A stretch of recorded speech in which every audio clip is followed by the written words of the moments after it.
Alaikum warahmatullahi wabarakatuh. You are welcome to another edition of our online classes. As you know that I gave you an assignment last week in which some of you did the assignment while majority did not do the assignment. But for the sake of those who did the assignment, so this today's class, I would like to give the solution to the assignment given. Most of you performed well, except for the fact that some questions, some one or two questions that some of you were unable to answer.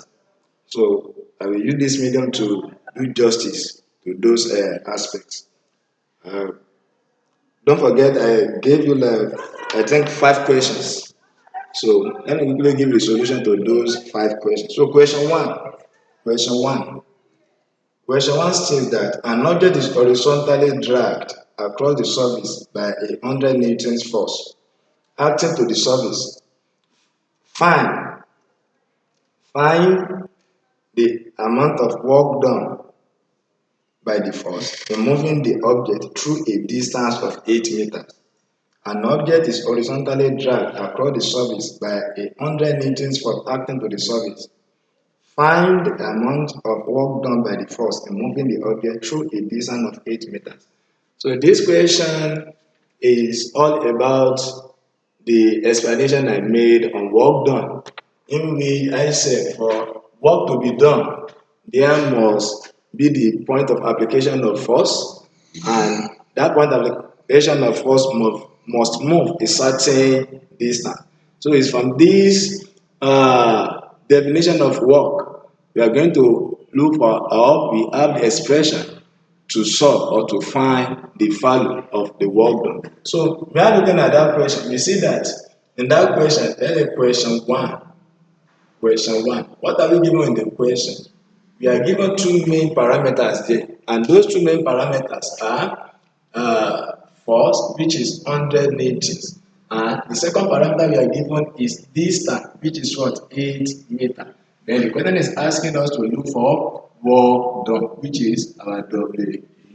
So, given us all these parameters, we can easily apply our work done, which is equal to force times distance. At times, you can use your distance to be S. I can write this my W equal force times distance as force times S, either of the two.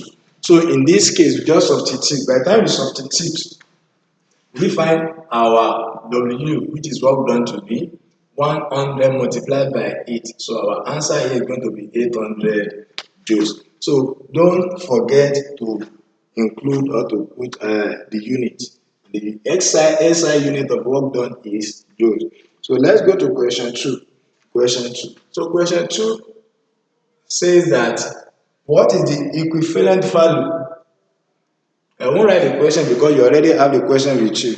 The question 2 says that what's the equivalent value of 1 horsepower in watt? 1 horsepower in watt. Horsepower, don't forget we have some physical quantities that we have several or different units to express them.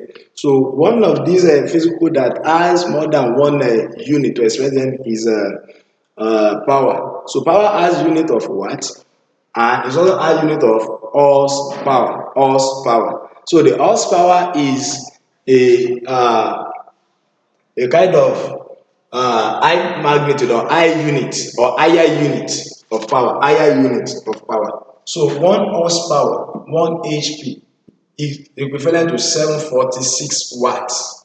1 horsepower is equivalent to 746 watts. So most of you got the question correctly.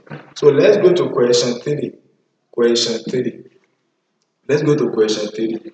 Question 3 says that how fast must a 3000 kg elephant, how fast must a 3000 kg elephant move to have the same kinetic energy as a 65 kg sprinter running at 10.0 meter per second? How fast must a 3000 kg elephant move to have the same kinetic energy as a 65 kg sprinter running at 10.0 meter per second. So in this case, what we are going to do here is that we are given. So let me rub this so that I can solve it up here. Now we want to compare the kinetic energy of the elephant to that of the sprinter. So what we are going to do is to say, that's question 3, that half. Okay, let's first write out the parameter we are given here. The parameter we are given. What are we given? We are given the mass of the elephant. Mass of the elephant represented by M subscript E. And the mass of elephant here is 3,000 kilogram, 3,000 kg. And also, we are given the mass of the sprinter. I will represent that one by ms, which is 65 kilogram.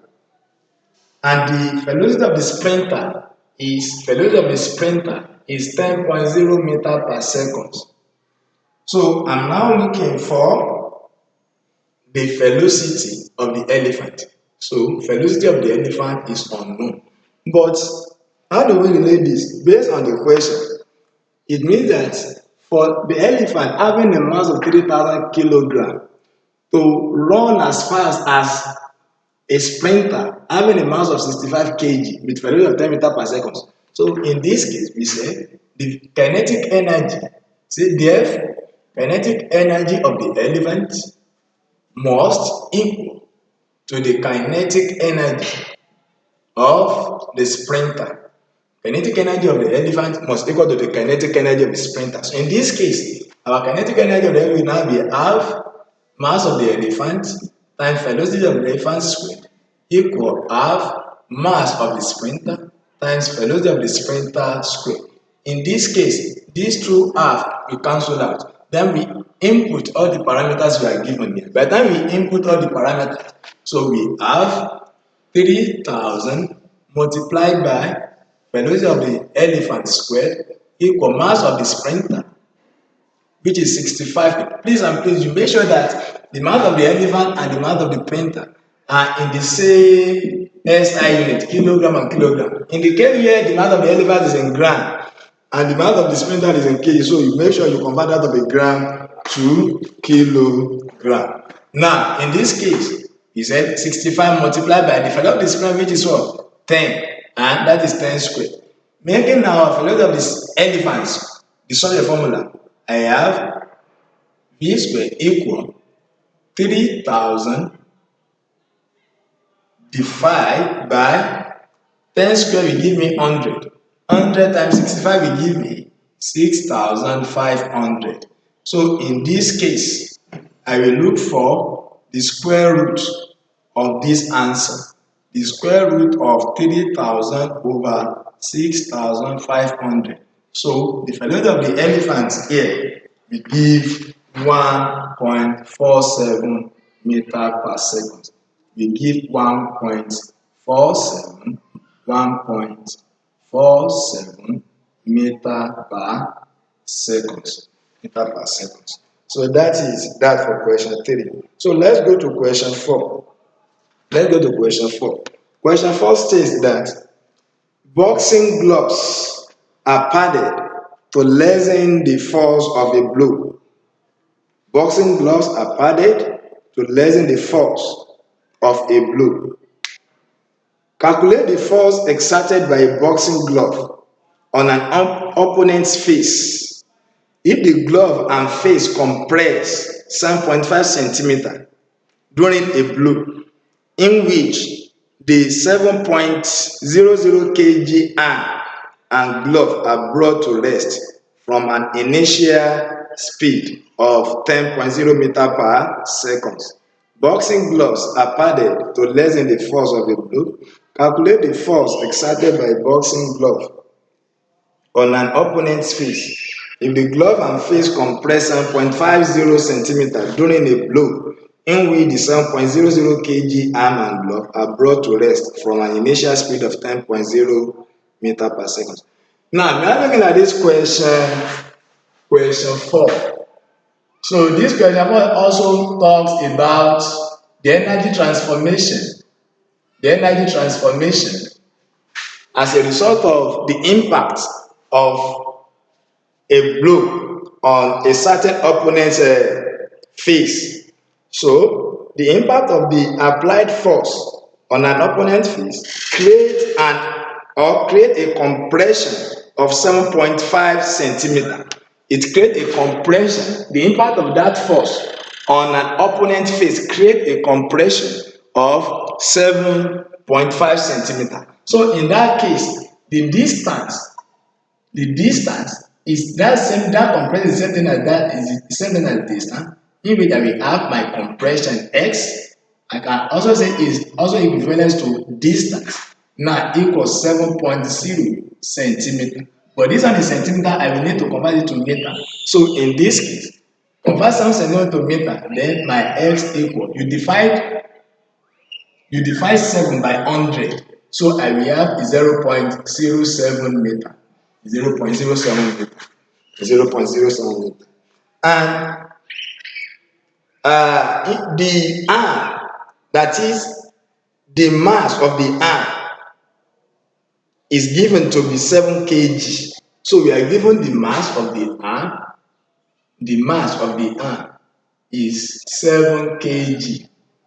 Is 7 kg. That's 7.00 kg. Is brought to rest from an initial speed of 10.0 meter per second. 10.0 meter per second. So we are given the velocity with which the arm is brought to rest. That velocity is 10 meter per second. Now, in this case, the question is now asking us to calculate the impact force, which is F. The impact force on the opponent's face. How do you now calculate this impact force? Now, what you are going to look at here is that there is work being done by this impact force on the opponent's face, and that work done is given as force times distance. The work is being done as a result of the mass of the arm on the opponent's face, and that work being done on the opponent's face is W equal force times distance. And we are looking for this force. We are given a distance, which is the compression between the glove and then the opponent, which is 0.07 meter. But we are not given the work done and the force. But don't forget, before that arm can make an impact or can exert a force on an opponent's foot, that arm must move in such a way that the movement of the arm will create or will possess the type of energy that we call kinetic energy. So this work done, I can say this equal half mv squared of the arm. Half m, the work being done by that arm equal the kinetic energy as a result of the impact of that work on the opponent's face. So I will first go for this work done, which is half mv squared. That's something as kinetic energy. So in this case, the mass of the arm has been given.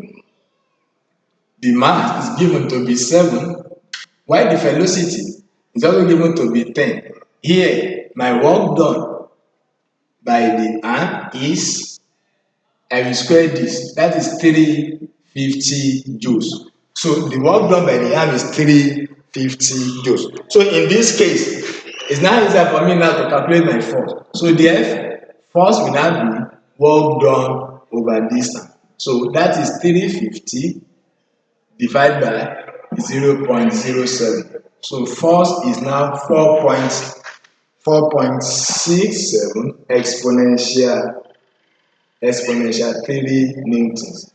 4.67 exponential 3 newtons. That is for question 4. So let's look at question 5. So question 5 has no calculation. The question just asks us to describe. That's question 5 now. Question 5. Describe a situation. Describe a situation in which a force is exerted for a long time but does no work. So the question says you should explain. Describe a situation in which a force is applied for a very long period of time but that force does no work.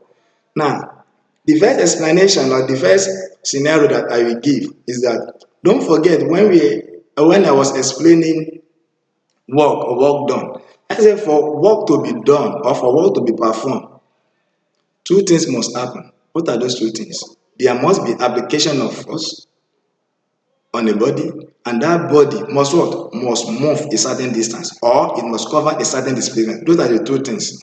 Now, a situation in which force is being applied on a body, but the work is not being done by that force. What will make the force not to perform work on that body will be as a result of the fact that if that body or that object is not moving.